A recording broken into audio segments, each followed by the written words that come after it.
16/8/2025। मीठे बच्चे, तुम्हारी एम ऑब्जेक्ट है वंडरफुल रंग बिरंगी दुनिया का मालिक बनना। तो सदा इसी खुशी में हर्षित रहो, मुरझाया हुआ नहीं।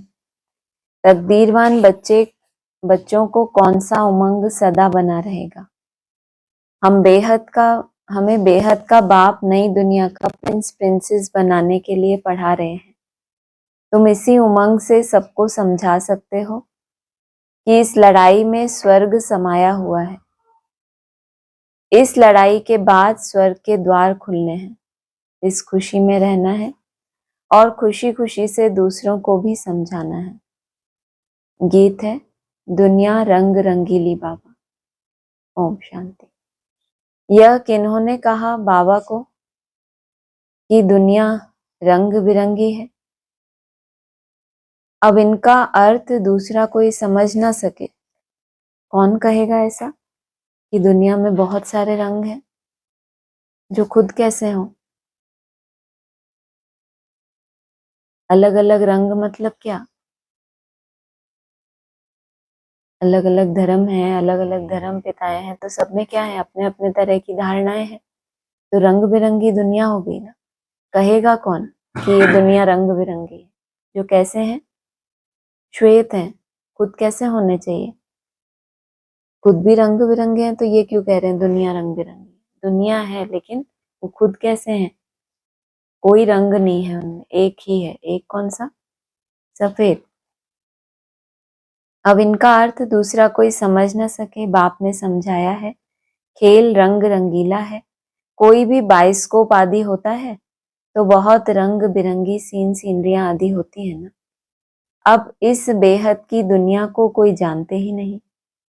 तुम्हारे में भी नंबरवार पुरुषार्थ अनुसार सारे विश्व के आदि मध्य अंत का ज्ञान है। तुम समझते हो स्वर्ग कितना रंग बिरंगा है, खूबसूरत है, जिसको कोई भी जानते नहीं, कोई की बुद्धि में नहीं है। वह है वंडरफुल रंग बिरंगी दुनिया। गाया जाता है वंडर ऑफ द वर्ल्ड। इसको सिर्फ तुम जानते हो। बाबा तो कहते हैं सतयुग में सिर्फ एक धर्म होता है, लेकिन यहाँ क्या बोला? तुम समझते हो स्वर्ग कितना रंग बिरंगा है, खूबसूरत है, जिसको कोई भी जानते नहीं, कोई की बुद्धि में नहीं है। वह है वंडरफुल रंग बिरंगी दुनिया। गाया जाता है वंडर ऑफ द वर्ल्ड। इसको सिर्फ तुम जानते हो। तुम ही वंडर ऑफ वर्ल्ड के लिए अपनी अपनी तकदीर अनुसार पुरुषार्थ कर रहे हो। एम ऑब्जेक्ट तो है, वह है वंडर ऑफ वर्ल्ड। बड़ी रंग बिरंगी दुनिया है जहां हीरे जवाहरातों के महल होते हैं। तुम एक सेकंड में वंडरफुल वैकुंठ में चले जाते हो, खेलते हो, रास विलास आदि करते हो। बरोबर वंडरफुल दुनिया है ना। यहाँ है माया का राज्य। यह भी कितना वंडरफुल है। मनुष्य क्या क्या करते रहते हैं। दुनिया में यह कोई भी नहीं समझते कि हम नाटक में खेल कर रहे हैं। नाटक अगर समझें तो नाटक के आदि मध्य अंत का भी ज्ञान हो। तुम बच्चे जानते हो बाप भी कितना साधारण है। माया बिल्कुल ही भुला देती है। नाक से पकड़ा और यह भुलाया। अभी अभी याद में है, बहुत हर्षित रहते हैं। ओहो, हम वंडर ऑफ वर्ल्ड स्वर्ग के मालिक बन रहे हैं। फिर भूल जाते हैं तो मुरझा पड़ते हैं।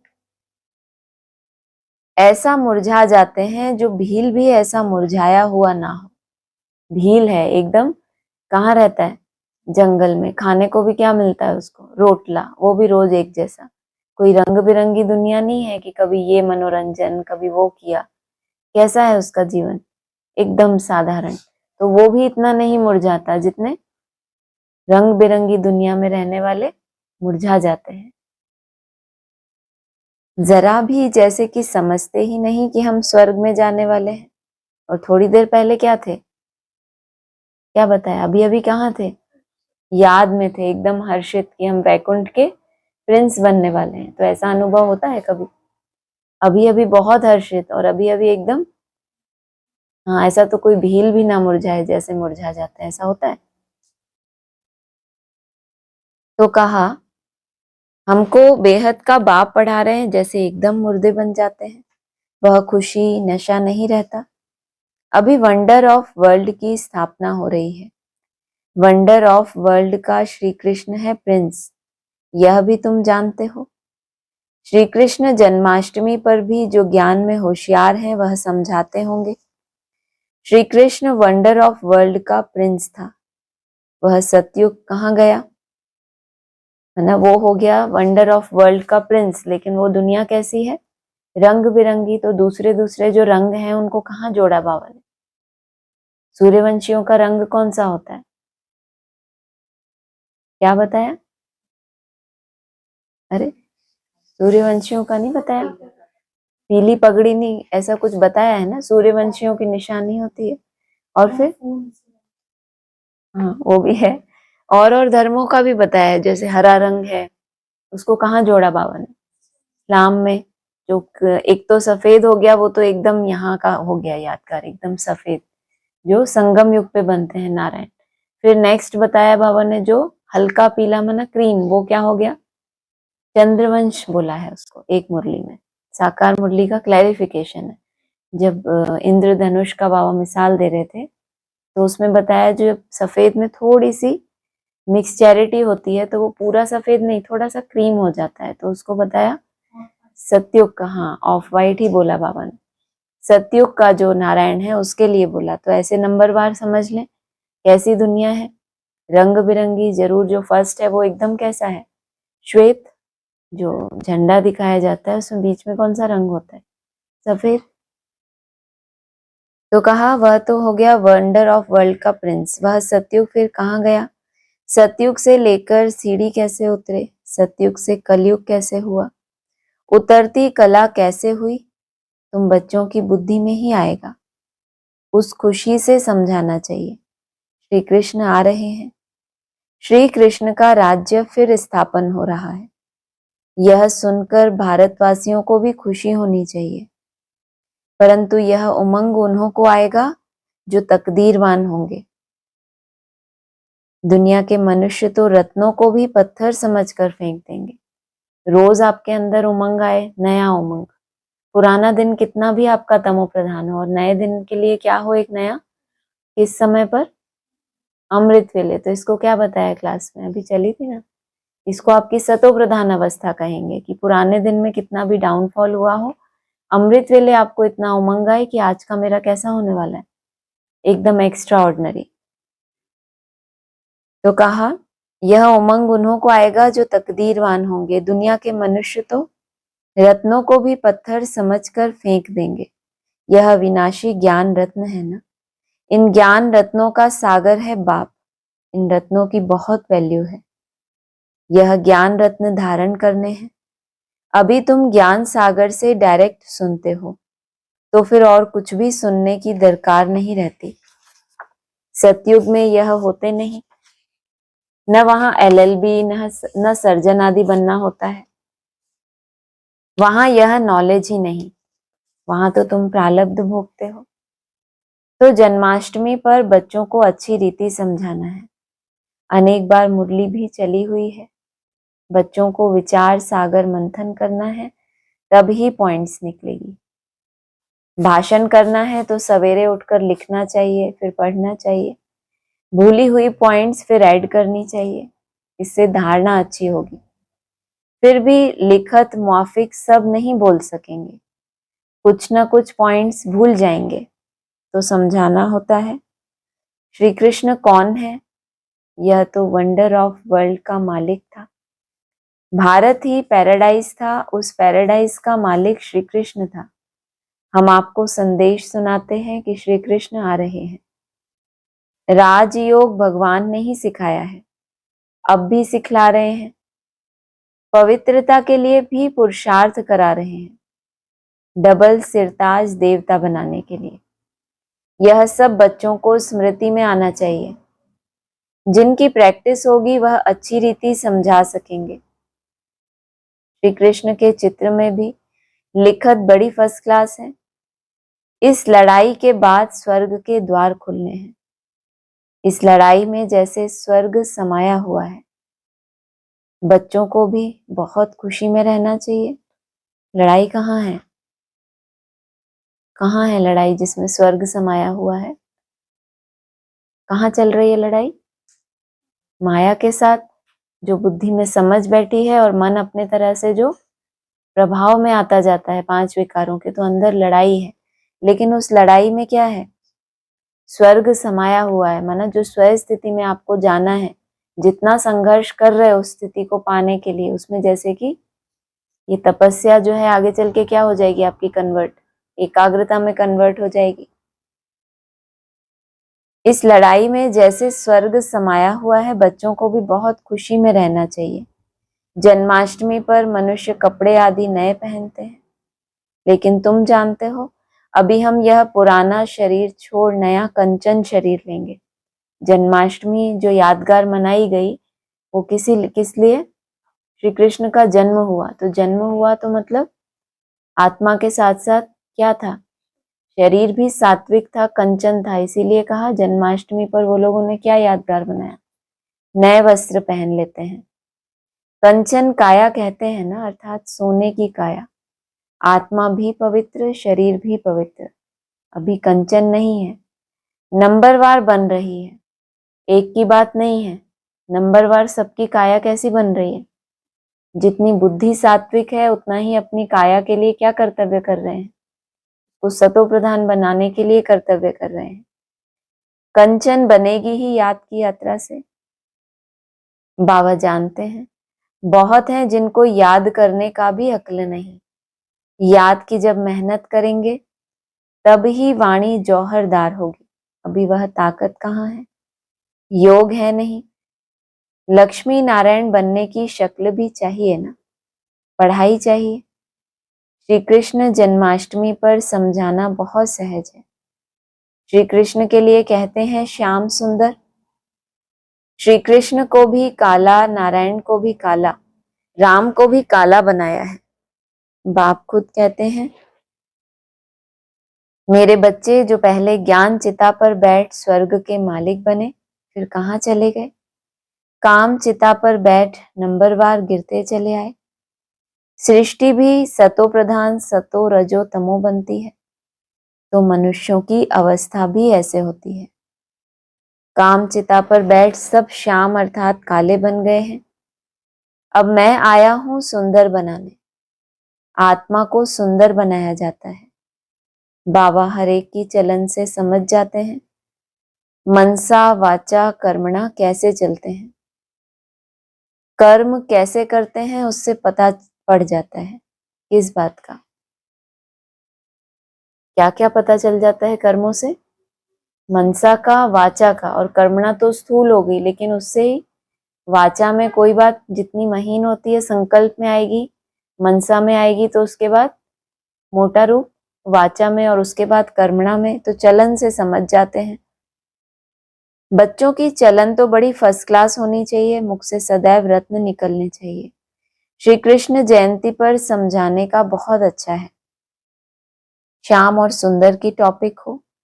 श्री कृष्ण को भी काला तो नारायण को, फिर राधे को भी काला क्यों बनाते हैं? शिवलिंग भी काला पत्थर रखते हैं। सफेद कब कहें? जब आत्मा के साथ साथ पूजा तो कर रहे हैं ना। जो मंदिरों में काले स्वरूप रखे हैं पूजा तो करते हैं ना उनकी, चाहे कृष्ण हो, नारायण हो, शिवलिंग हो, तो उनकी पूजा तो कर रहे हैं। क्यों? क्योंकि आत्मा कैसी है? सतो प्रधान है। जब शरीर भी सतो प्रधान हो जाएगा तो कैसी दिखाएंगे मूर्ति? एकदम गोरी। शिवलिंग भी काला पत्थर रखते हैं। अब वह कोई काला थोड़े ही है, शिव है क्या? और चीज क्या बनाते हैं? इन बातों को तुम बच्चे जानते हो, काला क्यों बनाते हैं तुम इस पर समझा सकेंगे। अब देखेंगे बच्चे क्या सर्विस करते हैं। बाप तो कहते हैं यह ज्ञान सब धर्म वालों के लिए है। उन्हों को भी कहना है, बाप कहते हैं मुझे याद करो तो तुम्हारे जन्म जन्मांतर के पाप कट जाएंगे। पवित्र बनना है। किसको भी तुम राखी बांध सकते हो, यूरोपियन को भी बांध सकते हो, कोई भी हो, उनको कहना है भगवान उवाच। जरूर कोई तन से कहेंगे ना। कहते हैं मामेकम याद करो, देह के सब धर्म छोड़ अपने को आत्मा समझो। बाबा कितना समझाते हैं फिर भी नहीं समझते, तो बाप समझ जाते हैं इनकी तकदीर में नहीं है। यह तो समझते होंगे शिव बाबा पढ़ाते हैं, रथ बिगड़ तो पढ़ा ना सके, इशारा देना ही बस है। कोई कोई को शिव बाबा कितना समझाते हैं फिर भी समझते नहीं, और कोई कोई के लिए क्या बोला, इशारा देना ही काफी है इनको। कोई कोई बच्चों को समझाने की प्रैक्टिस अच्छी है। बाबा मम्मा के लिए तो समझते हो यह ऊंच पद पाने वाले हैं। मम्मा भी सर्विस करती थी ना, इन बातों को भी समझाना होता है। माया के भी अनेक प्रकार के रूप होते हैं। बहुत कहते हैं हमारे में मम्मा आती है, शिव बाबा आते हैं, परंतु नई नई पॉइंट्स तो मुकर्रर तन द्वारा ही सुनाएंगे कि दूसरे किसी द्वारा सुनाएंगे, यह हो नहीं सकता। ऐसे तो बच्चियां भी बहुत प्रकार की पॉइंट्स अपनी भी सुनाती हैं। मैगजीन में कितनी बातें आती हैं। ऐसे नहीं कि मम्मा बाबा उनमें आते हैं, वह लिखवाते हैं, नहीं, बाप तो यहाँ डायरेक्ट आते हैं। तब तो यहाँ सुनने के लिए आते हो। अगर मम्मा बाबा कोई में आते हैं तो फिर वहां ही बैठ उनसे पढ़े, नहीं, यहाँ आने की सबको कशिश होती है। दूर रहने वालों को और ही जास्ती कशिश होती है। जो घर की गंगा है, क्या कहते हैं उसका, मान नहीं होता। जो दूर रहते हैं उनको और ही जास्ती कशिश होती है। तो बच्चे जन्माष्टमी पर भी बहुत सर्विस कर सकते हैं। श्री कृष्ण का जन्म कब हुआ यह भी किसको पता नहीं। तुम्हारी अब झोली भर रही है तो खुशी रहनी चाहिए, परंतु बाबा देखते हैं खुशी कोई कोई में बिल्कुल है नहीं। श्रीमत पर ना चलने का तो जैसे कसम उठा लेते हैं। इस बात का कसम उठाया, श्रीमत पर ना चलने का। गीत है ना, बदल जाए दुनिया ना बदलेंगे हम, तो इसके दो तरह से अर्थ होते हैं। सब बदल जाएंगे लेकिन हम लास्ट तक भी श्रीमत पे नहीं चलेंगे, माना हम बदलेंगे नहीं, हम जैसे हैं वैसे ही रहेंगे। और दूसरा अर्थ तो निश्चय बुद्धि बच्चे बोलते हैं, सारी दुनिया बदल जाए, जो निश्चय किया है उससे वो बदल जाए, लेकिन हम नहीं बदलेंगे। श्रीमत पर ना चलने का जैसे कसम उठा लेते हैं। सर्विसेबल बच्चों को तो जैसे सर्विस ही सर्विस सूझती रहेगी। समझते हैं बाबा की सर्विस नहीं की, किसको रास्ता नहीं बताया, तो गोया हम अंधे रहे। यह समझने की बात है ना। बैज में भी श्री कृष्ण का चित्र है, इस पर भी तुम समझा सकते हो। कोई से भी पूछो इन्हों को काला क्यों दिखाया है, बता नहीं सकेंगे। शास्त्रों में लिख दिया है राम की स्त्री चुराई गई, परंतु ऐसी कोई बात वहां होती नहीं। तुम भारतवासी ही परिस्तानी थे, अब कब्रिस्तानी बने हैं। फिर ज्ञान चिता पर बैठ दैवी गुण धारण कर परिस्तानी बनते हैं। सर्विस तो बच्चों को करनी है, सबको पैगाम देना है, इसमें बड़ी समझ चाहिए। इतना नशा चाहिए हमको। भगवान पढ़ाते हैं, भगवान के साथ रहते हैं, भगवान के बच्चे भी हैं, तो फिर हम पढ़ते भी हैं। बोर्डिंग में रहते हैं तो फिर बाहर का संग नहीं लगता। यहाँ भी स्कूल है ना, क्रिश्चियन में फिर भी मैनर्स होते हैं। अभी तो बिल्कुल नो मैनर्स, तमो प्रधान पतित हैं। देवताओं के आगे जाकर माथा टेकते हैं, कितनी उनकी महिमा है। सतयुग में सभी के दैवी कैरेक्टर्स थे, अभी आसुरी कैरेक्टर है। ऐसे ऐसे तुम भाषण करो तो सुनकर बहुत खुश हो जाएं। मुख छोटा बात बड़ी, यह श्री कृष्ण के लिए कहते हैं। क्या मिसाल दिखाया, छोटा सा मुख, कहते हैं ना बातें बड़ी और छोटा मुंह बड़ी बात। हाँ, यहाँ ऐसा नहीं है कि बातें बड़ी हैं और कुछ कर धर नहीं रहे। छोटा सा मुंह, जैसे कोई छोटा बच्चा हो और बहुत बड़ी बड़ी बातें बोले तो क्या कहते हैं, छोटा मुंह और बड़ी बात। तो वहां क्या दिखाया, मुख के अंदर क्या दिखाया, मुख कैसा था, छोटा सा मिट्टी खाने वाला बच्चा कैसा होता है, छोटा सा ही होता है ना, और मुख खोला तो क्या था उसमें, ब्रह्मांड। तो मुख के अंदर ब्रह्मांड होता है क्या? किसी के मुख में ब्रह्मांड होता है? तो क्यों ऐसा दिखाया? पहले भी बताया, क्यों दिखाया मुख में ब्रह्मांड? मन बुद्धि में जो होते हैं साक्षात्कार, सारे ब्रह्मांड के जो रहस्य हैं वो क्लियर कहाँ से करेंगे? मुख से जब समझ देंगे तभी पता चलेगा ना कि इनकी बुद्धि में पूरे ब्रह्मांड की नॉलेज है। तो क्या कहें, मुख छोटा सा, बड़ी बड़ी और बातें, माना स्टेज जितनी ऊंची बनेगी तो लक्ष्य भी कहाँ से आ जाता है? कृष्ण की आत्मा गर्भ के अंदर भी कौन से संकल्प करती है? जो उसको संपूर्ण होने के बाद स्टेज को पाना है। इसलिए कहा जाता है बातें बड़ी, लेकिन जिनको बड़ा बनना होता है प्रैक्टिकल में, उनके कहाँ होता है? लालने के पांव कहाँ दिखाई देते हैं? अभी पालने में ही पड़ा है। अभी वो भी क्या कहते हैं, चलना मना, वो जो होता है ना घुटनों के बल चलना, वो भी नहीं शुरू हुआ है, अभी सिर्फ पालने में है। लेकिन अभी भी क्या है, वही मंथन चलता है जो उसको, बाबा ने तो गर्भ के लिए बोल दिया, कृष्ण की आत्मा गर्भ के अंदर भी वही उसको संकल्प आते हैं जो संपन्न होने के बाद होने वाला है। ये पूर्व जन्मों का क्या है, अपना अपना प्रारब्ध है ना, जो साथ आती है। तो श्री कृष्ण के लिए कहते हैं, मुख छोटा बात बड़ी। अभी तुम कितनी बड़ी बातें सुनते हो, इतना बड़ा बनने के लिए। जिस मुख से सुनते हो, भले बातें बहुत बड़ी बड़ी और तुम उनको सुनते हो। गायन किसका है? श्री कृष्ण का। तो सुनने वाले भी क्या हो गए, कितने भाग्यशाली होंगे। बड़ी बातें सुन के क्या बनोगे? कुछ ना कुछ तो बुद्धि में बैठती होंगी ना, या बस ऐसे ही लगता है अरे इतनी बड़ी बड़ी बातें। कोई कोई तो ऊपर से जाती होंगी, ये सब हमारे लिए नहीं है। उन्होंने खुद ही अपने को एक सर्टिफिकेट दिया, बदल जाए दुनिया ना बदलेंगे, ये हमारे लिए है ही नहीं बिल्कुल।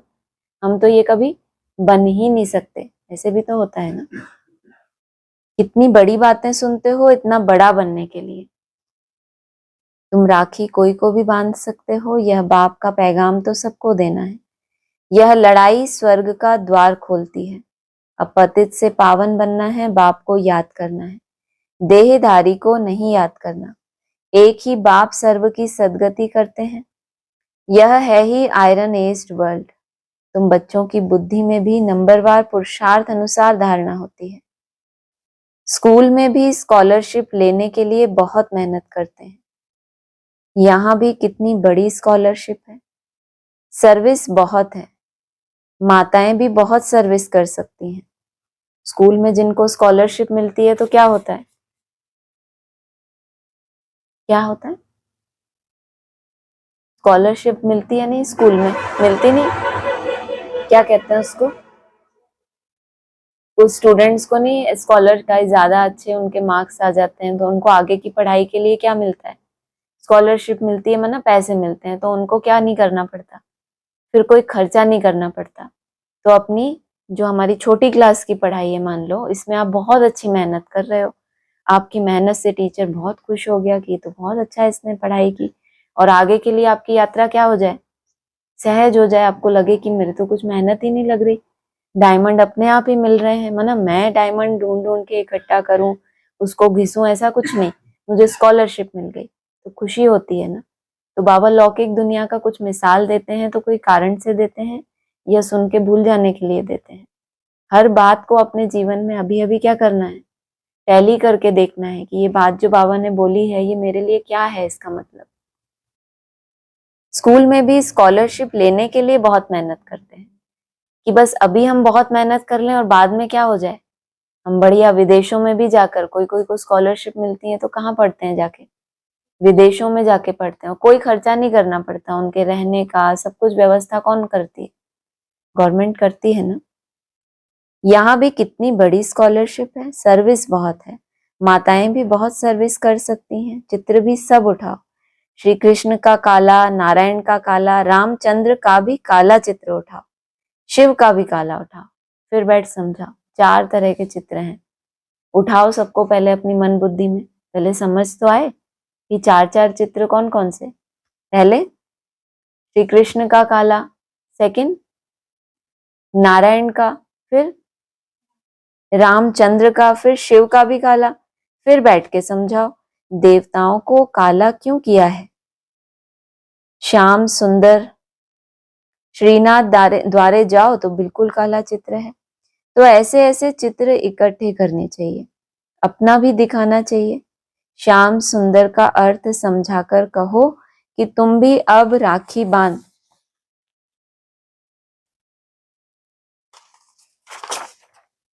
काम चिता से उतर ज्ञान चिता पर बैठेंगे तो गोरा बन जाएंगे। यहाँ भी तुम सर्विस कर सकते हो, भाषण बहुत अच्छी रीति कर सकते हो कि इन्हों को काला क्यों किया है, शिवलिंग को भी काला क्यों किया है, सुंदर और श्याम क्यों कहते हैं, हम समझाएं। बाबा ने एक मुरली में क्या बोला, शिवलिंग को भी काला बना दिया। कोई काला होगा जिसने बैठ क्या बना दिया, शिवलिंग को भी काला बना दिया। कंपटीशन होती है ना, शिव के भक्त होते हैं, राम के भक्त होते हैं, फिर श्री कृष्ण के भक्त होते हैं, तो रीस करते हैं एक दो की। तो उन्होंने श्री कृष्ण को झूले में झुलाया, तो वो लोग भी क्या करते हैं, कोशिश करते हैं। बाबा ने लिखा है, इसमें भी लिखा हुआ है, कोशिश करते हैं कि रामचंद्र को भी क्या करें, उसके बाल स्वरूप को झूले में झुलाएं। यादगार है नहीं, लेकिन हमारे भगवान जी पीछे क्यों रह जाए। तो यहाँ पे भी क्या कर दिया, सब देवताओं के चित्र उन्होंने काले किए, तो उन्होंने शिवलिंग को भी क्या बना दिया, काला कर दिया। हम समझाएं, इसमें कोई नाराज नहीं होगा, सर्विस तो बहुत है, वह तो समझाते रहते हैं बच्चे। अच्छे गुण धारण करो, कुल का नाम वाला करो। तुम जानते हो अभी हम ऊंच से ऊंच ब्राह्मण कुल के हैं। फिर राखी बंधन का अर्थ तुम कोई को भी समझा सकते हो, वैश्याओं को भी समझाकर राखी बांध सकते हो। चित्र भी साथ में हो। बाप कहते हैं मामेकम याद करो, यह फरमान मानने से तुम गोरे बन जाएंगे। बहुत युक्तियां हैं, कोई भी नाराज नहीं होगा। कोई भी मनुष्य मात्र किसकी सदगति कर नहीं सकते सिवाय एक के। भले राखी बंधन का दिन ना भी हो, कभी भी राखी बांध सकते हो। उस दिन मुरली में कितना स्पष्ट मना किया था, राखी आदि बांधने की दरकार नहीं है, ना ही तुमको उनसे कोई धन आदि लेने की दरकार है। उनसे क्या बोलो, क्या दो हमें, विकारों का दान दो, यही बात है। और आज क्या बोल रहे हैं, सेवा के जब विस्तार बहुत आ जाए मुरली में कि ये सेवा पड़ी है, वहां जाओ उनको समझाओ, तो समझो कहाँ है ये। सेवा के फील्ड में कौन भेजते थे, ब्रह्मा बाबा बच्चों को उमंग उत्साह बढ़ाते थे, ये सर्विस करो। बाप मुरली में कौन सी बातें समझाते हैं, मन मना भाव की। ऊंच से ऊंच सेवा है कौन सी, याद की, मन मना भाव। तुम्हारा धंधा ही राखी जब चाहे तब बांधी जा सकती है, तो पूरा महीना ही क्या चलता रहता है, राखी बंधन चलता रहता है ना। तुम्हारा धंधा ही यह है, उससे कितनी इनकम होती है, मदोगरी बहुत होती है उसमें। बोलो बाप के साथ प्रतिज्ञा करो। बाप कहते हैं मामेकम याद करो तो पवित्र बन जाएंगे। मस्जिद में भी जाकर तुम उनको समझा सकते हो, हम राखी बांधने के लिए आए हैं। यह बात तुमको भी समझने का हक है। बाप कहते हैं मुझे याद करो तो पाप कट जाएंगे, पावन बन पावन दुनिया का मालिक बन जाएंगे। अभी तो पतित दुनिया है ना, गोल्डन एज थी जरूर, अब आयरन एज है। तुमको गोल्डन एज में खुदा के पास नहीं जाना, नहीं जाना है, ऐसे सुनाओ तो झट आकर चरणों पर पड़ेंगे। कौन,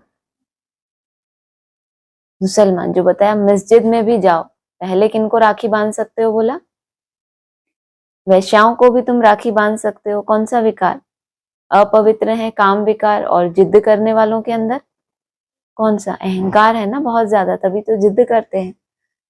तो उनको पूछो कि तुमको गोल्डन एज में खुदा के पास नहीं जाना, ऐसे सुनाओ तो झट आकर चरणों में पड़ेंगे। अच्छा, मीठे मीठे सिकी लदे बच्चों प्रति माता पिता बाप दादा का याद प्यार, गुड मॉर्निंग। रूहानी बाप की रूहानी बच्चों को नमस्ते, रूहानी बच्चों की रूहानी बाप दादा को नमस्ते। सार है ज्ञान रत्नों के सागर से जो अविनाशी ज्ञान रत्न प्राप्त हो रहे हैं, उनकी वैल्यू रखनी है। विचार सागर मंथन कर स्वयं में ज्ञान रत्न धारण करने। आपने ज्ञान रत्नों की वैल्यू रखी, उसका सबूत क्या, उसको मंथन करके अपनी बुद्धि में धारण हो जाए। एक बार जो बात बाबा ने समझा दी वो बुद्धि में उसी समय से क्या हो जाए, धारण हो गई, तो कहेंगे आपने ताजा ताजा हलवा खाया। बाबा ने आज समझाई, फिर किसी ने 10 दिन बाद रिपीट करी, फिर वो मुरली जब दोबारा चली, फिर आपने जब दोबारा सुनी, तब आपको कहीं जाके उसका कुछ मंथन चला, तो क्या कहेंगे, ताजा ताजा खाया या थोड़ा बासी हो गया, तो ताकत देगा वैसी जैसा ताजा देता है, वैसी तो नहीं देगा। मुख से सदैव रत्न निकालने हैं। दूसरा है याद की यात्रा में रहकर वाणी को जौहरदार बनाना है। याद से ही आत्मा कंचन बनेगी, इसलिए याद करने का अकल सीखना है। याद करने के लिए भी क्या चाहिए?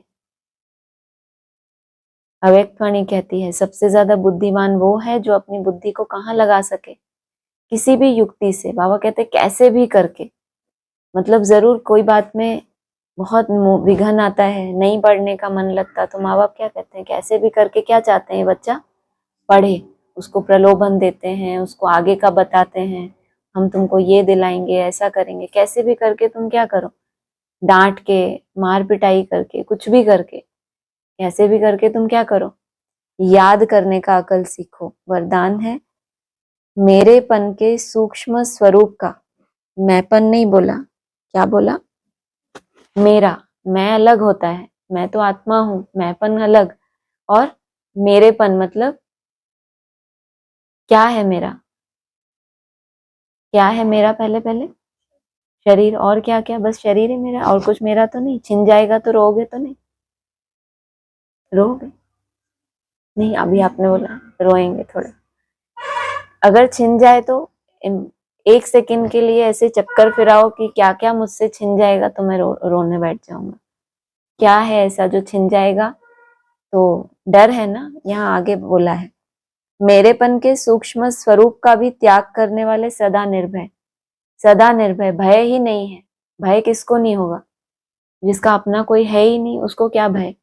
जब अपना कुछ है, अपना कोई है, या तो कोई वस्तु, उनको उठा दो थोड़ा बीच बीच में, तो क्या होगा, कोई भय रहेगा कि ये ना छूट जाए, ये ना चला जाए, ये ना मेरे से दूर हो जाए, कोई भय ही ना नहीं रहा। तो मेरेपन के सूक्ष्म स्वरूप का भी त्याग करने वाले, सदा निर्भय, बेफिक्र बादशाह भव। आज की दुनिया में धन भी है तो साथ साथ क्या है, धन के साथ साथ, अरे धन बहुत होता है तो भय नहीं होता उनको कि हमारा धन ना छिन जाए, भय भी है, जितना धन उतना ही भय में ही खाते, भय में ही सोते हैं।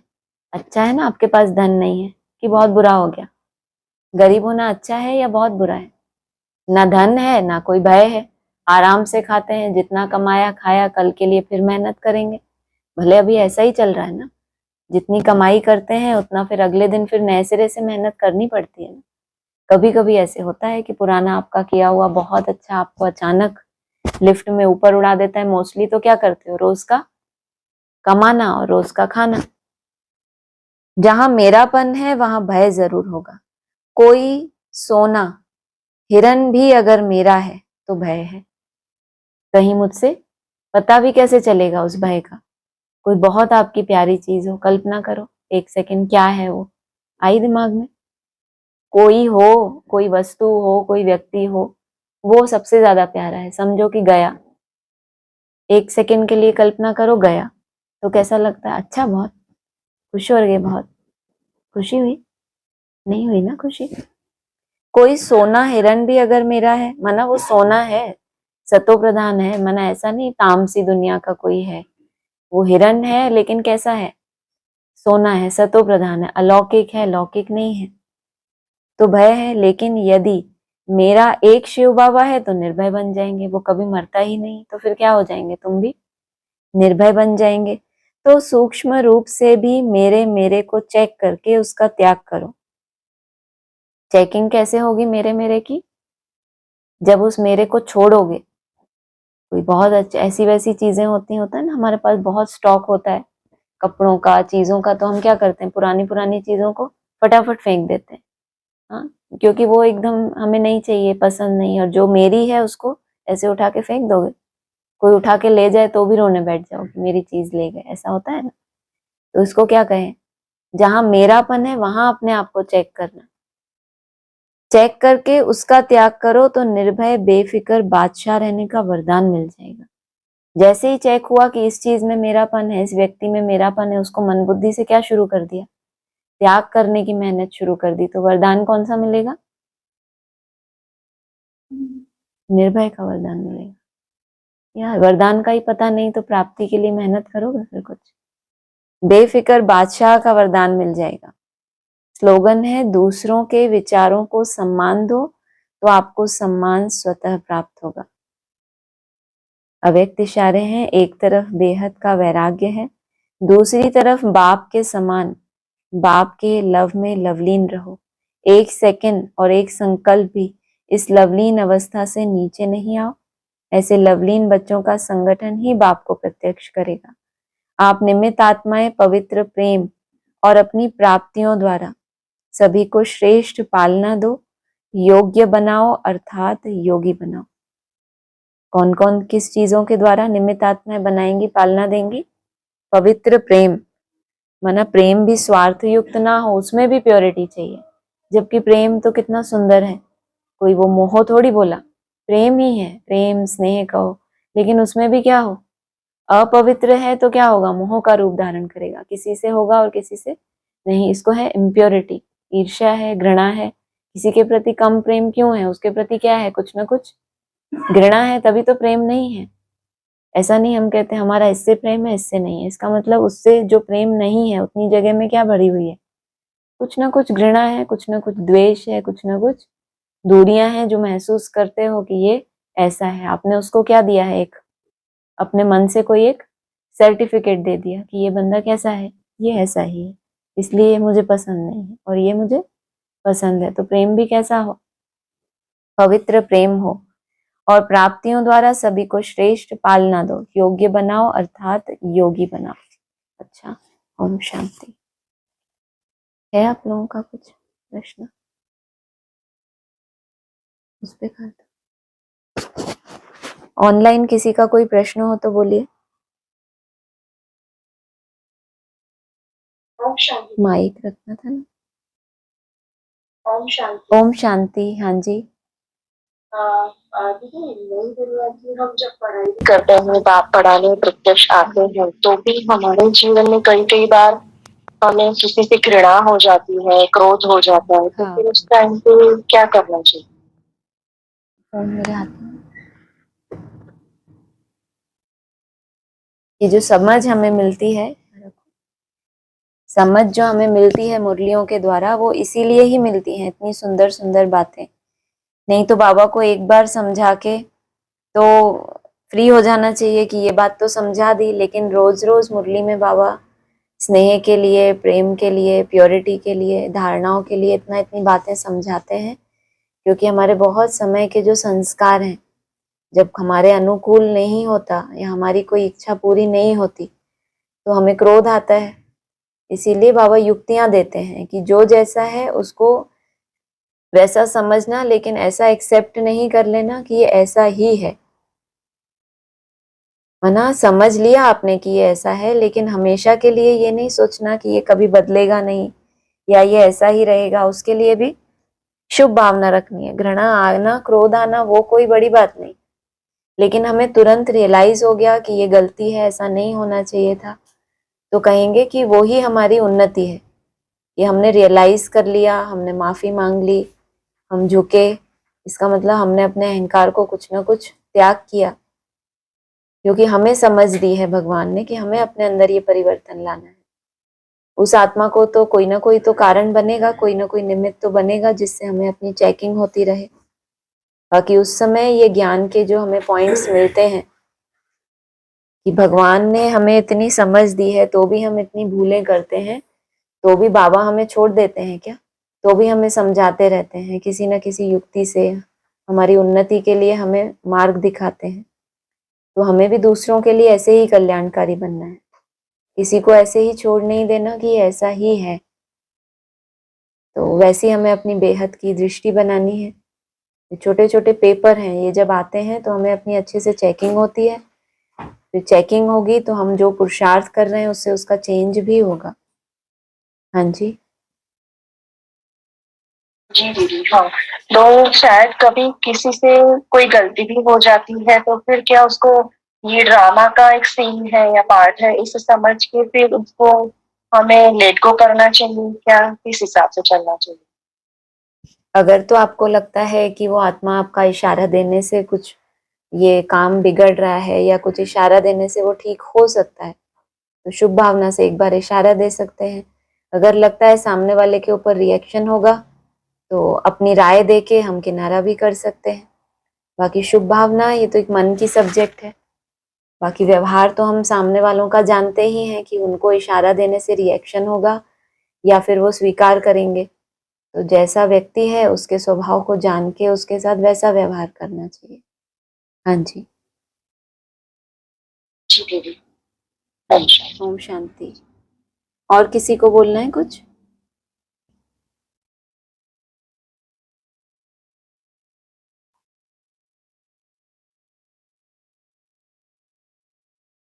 आप लोगों को कुछ है?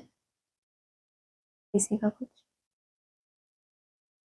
इस नहीं बोल रहे? ठीक है, चलिए। ओम शांति।